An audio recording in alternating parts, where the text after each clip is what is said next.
令人瞩目的成绩。Bionaus kompanija nusprendė dalyvauti projekte 3 metai atgal. Tuo metu mūsų įmonė kaip tik kūrė savo biokūro tiekimo sistemą. Mes turėjom kitus verslus ir per 3 metus dalyvaudavo projekte kartu su 5 ES šalimis, partneriais projekte. Mes sugebėjom pasiekti to, kad dabar esame pati didžiausia kompanija užsiimanti biokūro perdirbimu. Ir tuo pačiu sugebėjom pritraukti per 5 metus pačią pažangiausią patirtį, kurį naudojame ES šalyse, kaip Suomijoje, Vokietijoje。因为生物智能是碳中和的，所以它是一种有利环境的能源。当它燃烧时，它释放到大气中的二氧化碳量，就是原来树木生长时摄取的二氧化碳的量。也就是说，这种能源对造成气候变迁的二氧化碳的整体释放量并没有产生影响。所以，用现代的生物智能取暖系统可以对欧盟减少温室气体排放量的努力做出重要的贡献。在欧盟境内，取暖所需的能源几乎与交通与电力2部分加起来所用的能源相等。由于生物智能可采用欧盟境内生长的树木和植物，所以生物智能同时可以帮助欧盟减少对进口能源的依赖。当在立陶宛森林里生产的这些生物智能被运到首都维尔纽斯外围的能源工厂后，它会被导向一个巨大的锅炉。它燃烧后产生的热能会通过维尔纽斯市的供热系统来为该市的居民提供暖气。这个工厂是属于维尔纽斯市政府的，但是由另一家独立的公司来经营。该公司称，他们决定使用生物智能来作为能源是出于商业原因。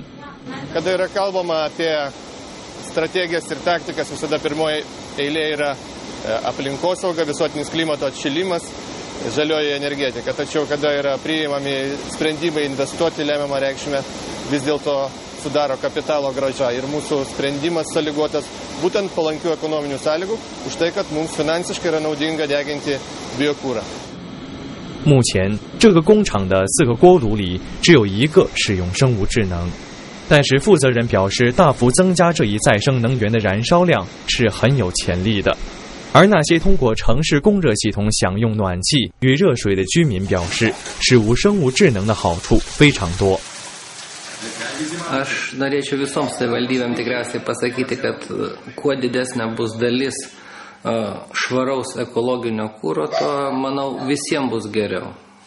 Tiek gyventojams kvėpuoti grynesniu oru, tiek jų piniginėms。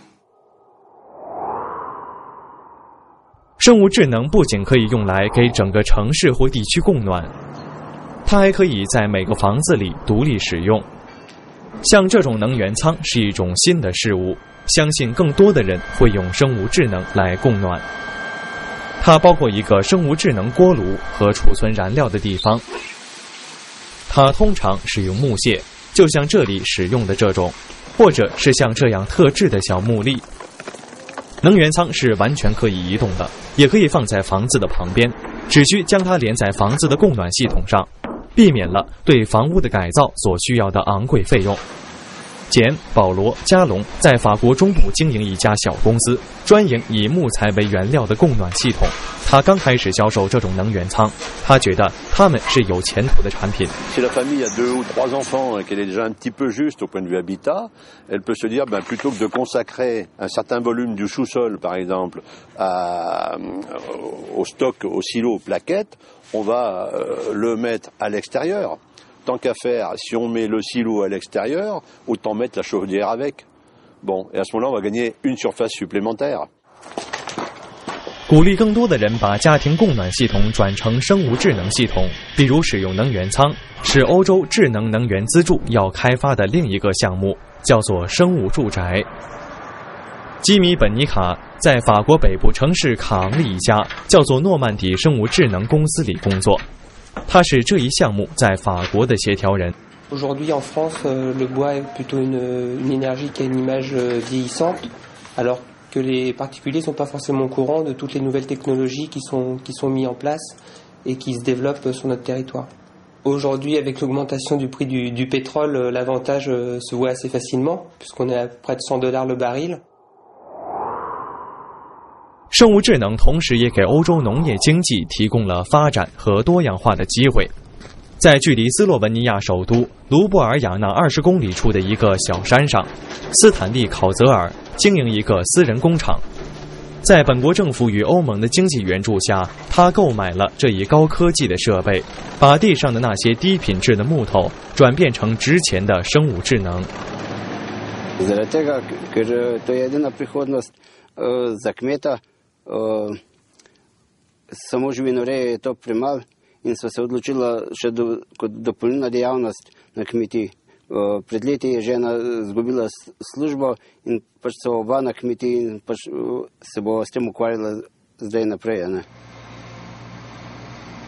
在这里，欧洲智能能源项目再一次发挥作用。能源工程帮助农民和森林工人了解到制造生物智能的经济性。斯洛文尼亚林业研究所的尼克·克朗克是这一项目在斯洛文尼亚的协调人。Lesna biomasa dejansko za kmetije, kakršna je kmetija Košir, je predstavlja edino možnost za preživetje, da kmetija ostane taka, kakor je, da ostanejo tukaj tudi otroci, ki jih imajo in da tudi dolgoročno, da se kmetija ohrani.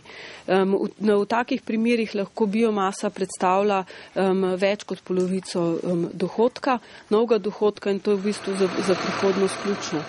与其他的再生能源一样，生物智能本身并不是解决欧盟能源问题的万能方法，但是智慧的运用它，作为帮助缩减能源使用和尽可能使用再生能源的协调政策的一部分，它的确可以帮助欧盟在气候变迁问题上起到积极的作用。